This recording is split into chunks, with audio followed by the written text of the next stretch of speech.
I built this cabin 3 years ago around the mid-coast area in the state of Maine. Building small cabins just like this has always been a dream of mine and my wife's, so we decided to document the whole process and show everyone how it's done. This video that we recorded was by far our most successful on the channel, with over 2 million views and almost 1,000 comments. So I wanted to make this video here to recap, sort of answer some of those questions about how we built it, the cost breakdown, why we built it, and talk about the process of constructing a cabin like this. To be honest, anyone can build. So the first step to any building project is to go check with your town office to see if you need a permit for what you're trying to build. The town that I live in requires a permit for any structure over 100 square feet. I'm building something that's 10 by 12, so I ended up getting a permit. I have a big piece of land, so property lines is not a big deal, boundaries is not a problem. And to be honest, it's a small town. I don't think anybody would really care, but you're better safe than sorry, in my opinion. Now, this spot that I chose for this cabin was a spot I always wanted to try to do something with. It was a large wooded area that sort of divided two sides of the backyard. It had some great old growth, and it was a little bit elevated, which keeps things really dry. And then the other consideration I had choosing this location was I wanted to run some power from my barn. Nothing crazy, just a direct burial line out there to run a few outlets, plug in a fan, plug a heater in, maybe charge a phone, maybe put a light that plugs into an outlet. I wasn't totally sure, but I wanted to run some power. And this was the best spot to run power underground to it. I took a simple approach to the foundation on this one. I wanted to use the deck blocks on top of some bank run gravel, and I made the foundation out of 2x6 pressure treated lumber. Pressure treated lumber is important. If you're not going to stain your lumber, you need to make sure it's treated, or trust me, that wood will rot, especially if it gets exposed to the vapors and the moisture on the ground.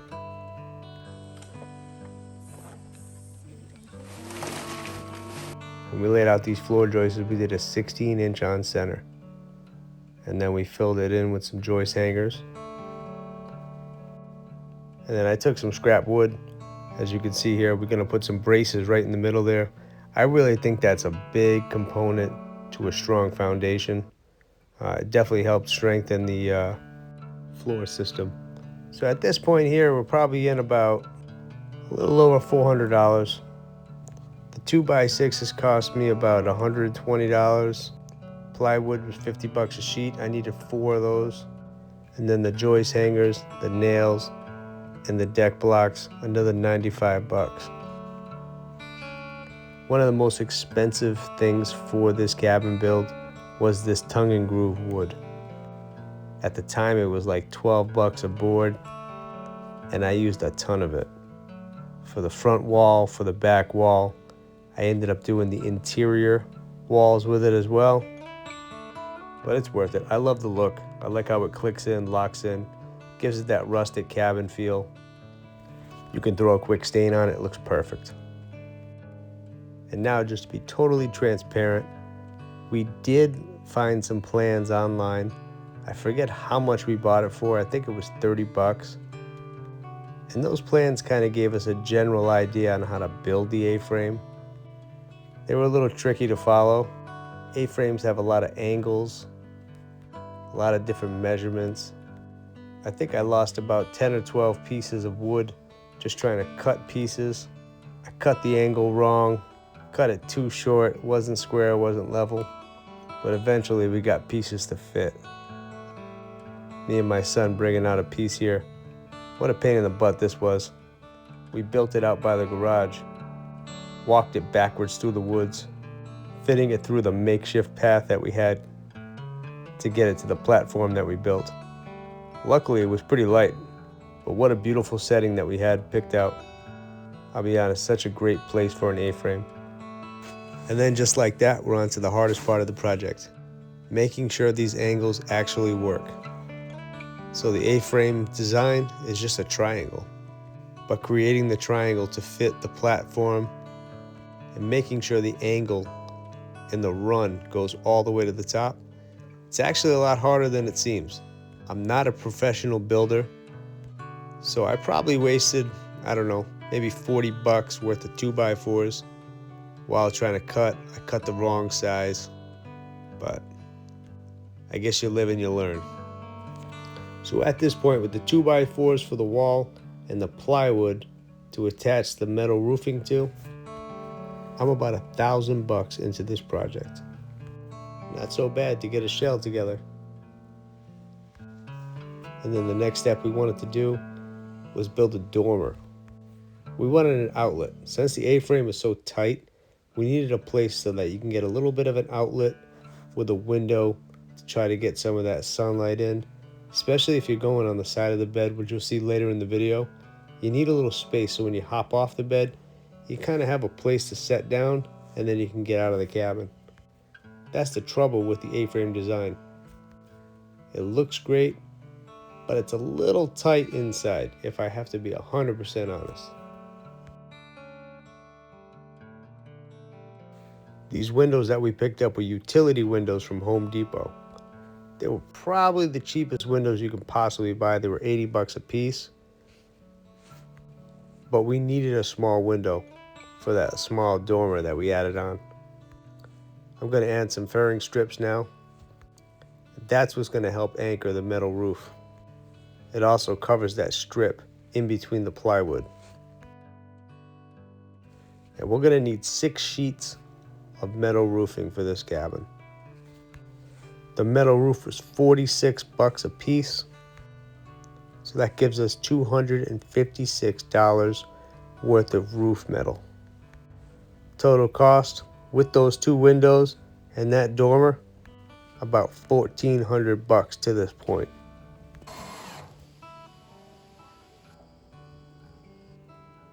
So I leave color schemes and any type of interior, exterior design for my wife. She chooses the color schemes, the layout inside, and all the finishing touches. We went with a deck stain on the exterior because we wanted to make sure we protected that wood from the elements. She went with a darker color. And then on the inside here, we started rolling out some paint because when we first thought about this project, we weren't going to insulate the cabin. But as the video goes on, you'll see that things change. And here's the beginning to a mistake that we made.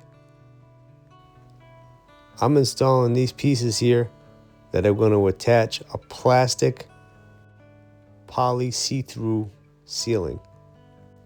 These roof panels are normally used for greenhouses or anything with a scenic view. But man, they were so flimsy and so light, I didn't think they'd be able to hold a snow load. So we came up with another plan. But first, we need to finish up this wall. So we attached these 2 end caps. Once they were all cleaned up, we had to cut the top a little bit to kind of contour with the A-frame look.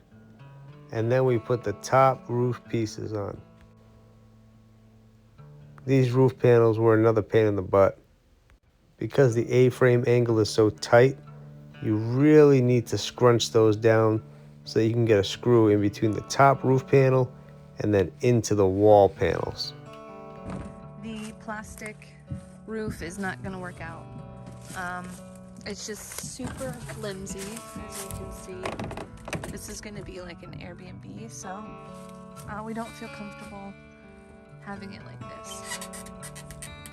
Yeah, so we're gonna put a metal roof on, maybe try to do a skylight or something instead. So then, back to the box store. As you can see, I don't own a truck. So, had to use my Volkswagen, fit in some roof panels, fit some plywood, 2x4s, 1x3s, and then I ended up buying this skylight right here.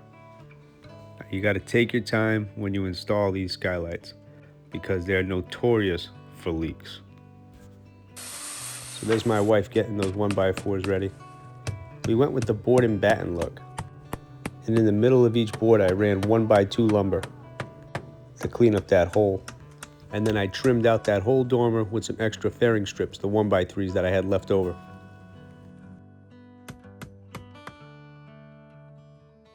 Now I wanted to put some custom windows in this cabin, and then I wanted to stay with the contour of the A-frame.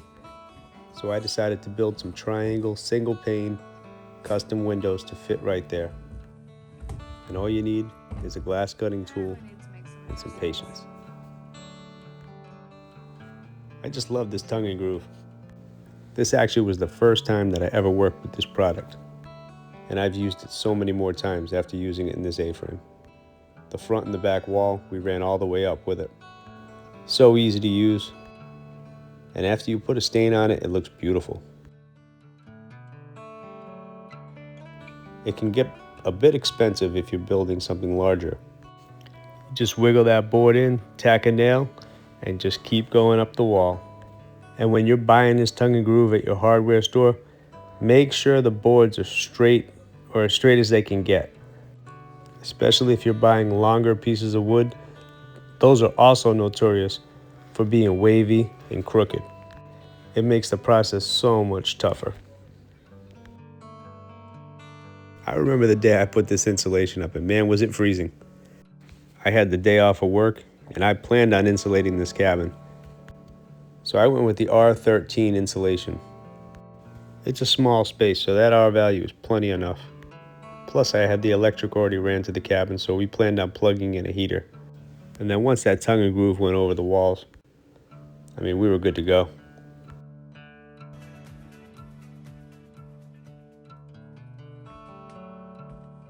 I enjoy building this cabin so much. We used to work out there till almost midnight, sometimes past midnight. Just hanging out, chit-chatting, cutting a few pieces of wood, putting it on the wall. You can see my small little space heater. Kept us toasty enough. But having fun doing something, that's the most important thing. We didn't really rush. We took our time, made a lot of mistakes. But we got the look that we wanted. This first coat of paint that we did, we used a high quality primer.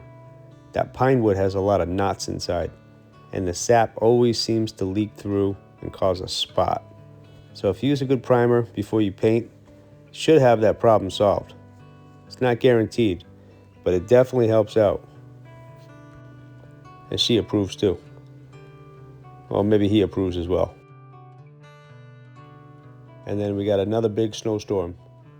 Of course, I was trying to put the floor down, so I made several trips back and forth from the garage out to the cabin, one load at a time.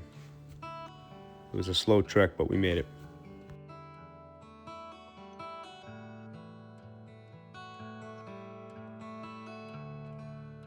This is a great shot of what that tongue and groove looks like when it's stained.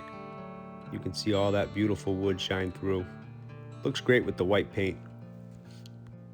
Originally I was going to go with a darker stain, but we ended up going with the lighter one. I'm happy we did. Keeps a small space bright and open.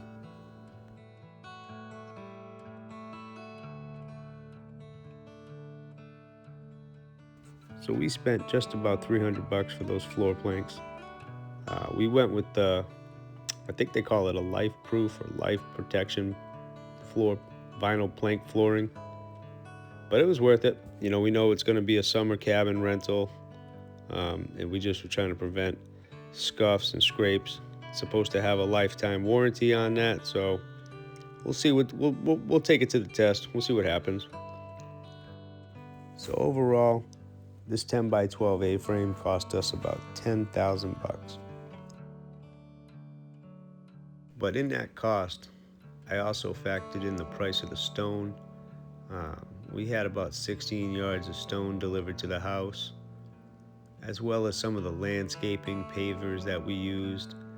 We built a deck out front, and we also built an outhouse, which I have a link to in another video you can check out.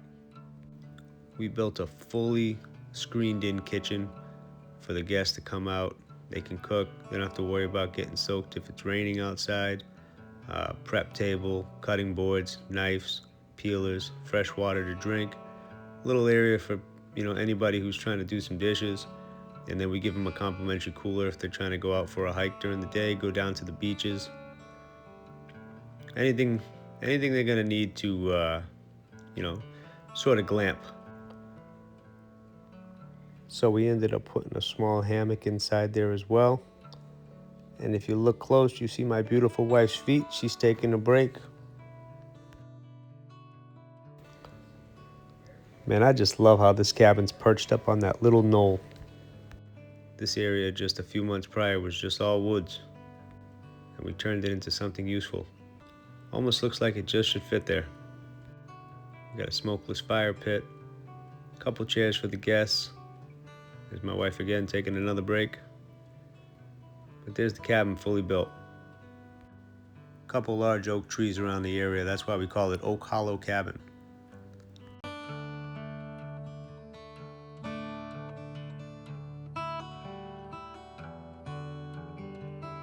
And there's that deck I was talking about. Looks perfect out front.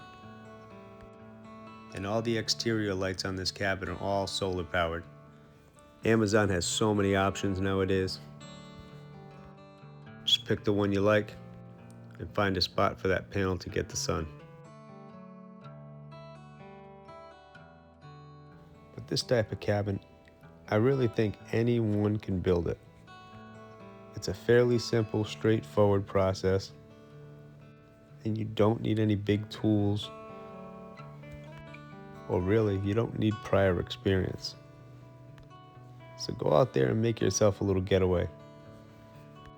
Just somewhere to spend a summer night, make some s'mores by that fire pit, or just sit inside and read a book.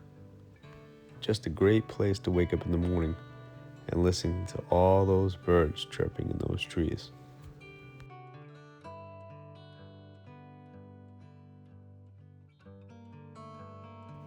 So this is the outhouse that we have right next to the A-frame. I'm going to post this link in the description. So if you want to take a look at this one, you can see how we built this as well. This is a nice big space. And then the final piece to this A-frame has to be completed with an outdoor shower. We built this little space here with an on-demand water heater that runs off a propane tank. This has got to be the easiest way to get hot water outside when you don't have a hot water line connected. We use the company Camp Lux, and they provide super high quality outdoor showers, hot water on demand. Just hook it up to a propane tank, attach your garden hose, and the next thing you know, you got hot water out in the woods. This helped us out a lot. We've extended so many guest stays just by adding this outdoor shower. And I'll be honest, I take one any chance I get. And this is another super easy build. I'm gonna post this link below too as well, so you can see how we built this. So you can build one for your house as well, and trust me, you will not regret that. And that's it. Thank you very much for coming along on this journey. What a great little cabin in a great little spot. I'll see you on the next one.